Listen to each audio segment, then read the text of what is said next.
안녕하세요. 교통사고 전문 보상가배상TV입니다. 이번 사고에서 눈에 띄는 점 어떤 게 있을까요? 결국은 뒷차가 다 책임져야 되는 명백하게 무과실이 나와야 되는 사고입니다.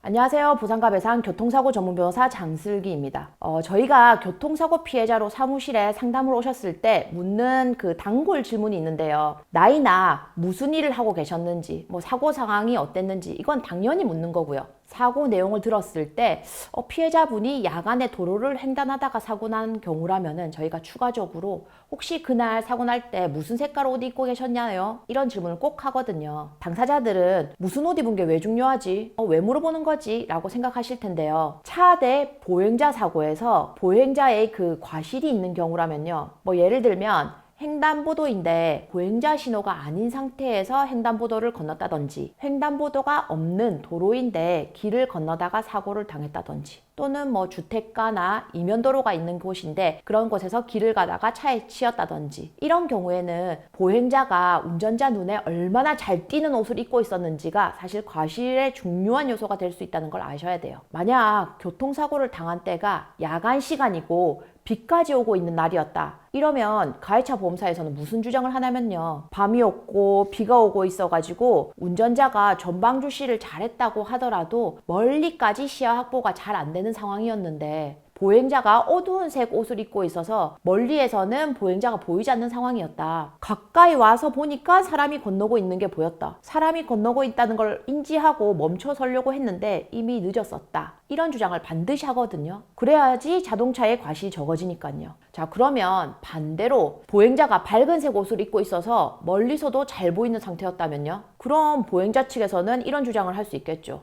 야간이고 비가 오는 상황이었지만 보행자가 멀리서도 눈에 잘 띄는 색깔의 옷을 입고 있었기 때문에 운전자가 전방 주시만 철저히 했다면은 멀리서부터 전방에 뭔가 물체가 있다는 걸 깨닫고 속도를 줄이면서 다가왔어야 하는 상황이었다. 근데 운전자가 전방 주시를 잘 안 했기 때문에 사람 발견 못한 거 아니냐, 차량 과실이 크다, 이런 주장을 할 수 있는 거죠. 교통사고 과실은요, 사실 정답이 있는 게 아니거든요. 그냥 그 사고를 바라보는 사람의 시각에 따라서 이건 피할 수도 있었겠는데 라고 생각되는 사고라면은 당연히 차량 과실이 많이 잡히는 거고, 와 이건 나도 못 피하겠다 라고 생각하면 당연히 보행자 과실이 많이 잡히는 거거든요. 판사가 이 사고를 보고 어떻게 생각하는지에 따라서 재량껏 정해지는 거니까 변호사는 판사가 이 사고를 보고 운전자가 조금만 더 주의했으면 피할 수도 있었겠네 라고 생각할 수 있도록 판사를 잘 설득해야 되는 거예요. 그러니까 변호사가 판사를 설득할 수 있는 자료가 많아야 유리할 수밖에 없는 거예요. 교통사고 당시에 보행자의 옷 색깔이 아주 밝은 색이었다든지, 당시에 신발에 형광 스티치 같은 신발을 신고 있어서 멀리서도 빛이 나고 있었다든지, 해당 장소에 길 가쪽으로 가로등이 설치되어 있고 상가간판들 때문에 매우 밝은 상태였다든지, 같이 보행하고 있던 사람들이 한 사람이 아니라 주변에 여러 보행자들이 있었다든지, 차량 블랙박스를 분석해보니까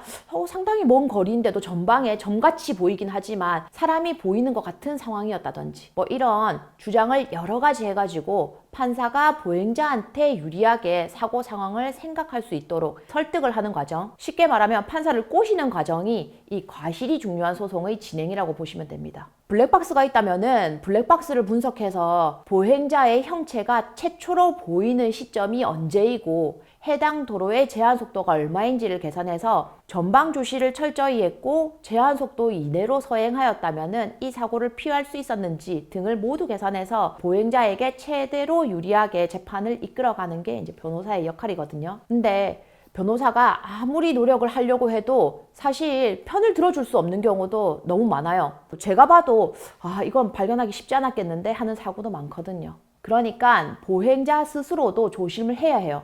밤에 외출할 때는 꼭 밝은 색상 옷을 입으시고 신호도 잘 지키고 무단횡단하지 마시고요. 자전거나 오토바이, 아이들 킥보드 같은 거에도 그럼 멀리서 잘 보일 수 있게 라이트를 꼭 달아서 밝혀놔야 돼요. 키나 몸집이 작은 아이들 경우에는 사실 멀리서 더 잘 안 보이기 때문에 반드시 밝은 색깔 옷, 반사판이 달린 신발이나 가방 이런 걸 착용시켜야 하는 이유가 바로 이거거든요. 자, 비 오는 날에는 더더욱 중요해요. 애기들이 이제 우산을 쓰고 있으니까 애들도 차가 잘 안 보이거든요. 그러니까 비옷도 밝은색, 우산도 밝은색, 가방에 불빛도 달아주고 그런 걸 부모님들이 신경 써서 해주시면은 조금 더 안전할 수가 있겠죠. 혹시나 오늘 이 영상을 보시고 길을 걸어가다가 교통사고를 당했는데 보행자가 중상해 상태에 빠졌거나 또는 사망을 한 상황이고 보행자의 과실이 문제가 되는 사고가 있다면요. 사고 당시 상황에 대해서 보행자에게 어떤 점이 유리할 수 있었는지, 어떻게 판사를 잘 설득할 수 있는지를 아는 교통사고 전문 변호사를 찾으셔가지고 꼭 상담받아 보시길 바래요. 과실은 많이 다뤄본 변호사가 잘 알 수밖에 없거든요. 자, 오늘 영상은 여기까지고요. 다음 영상에서는 더욱 유익한 주제로 찾아뵙겠습니다.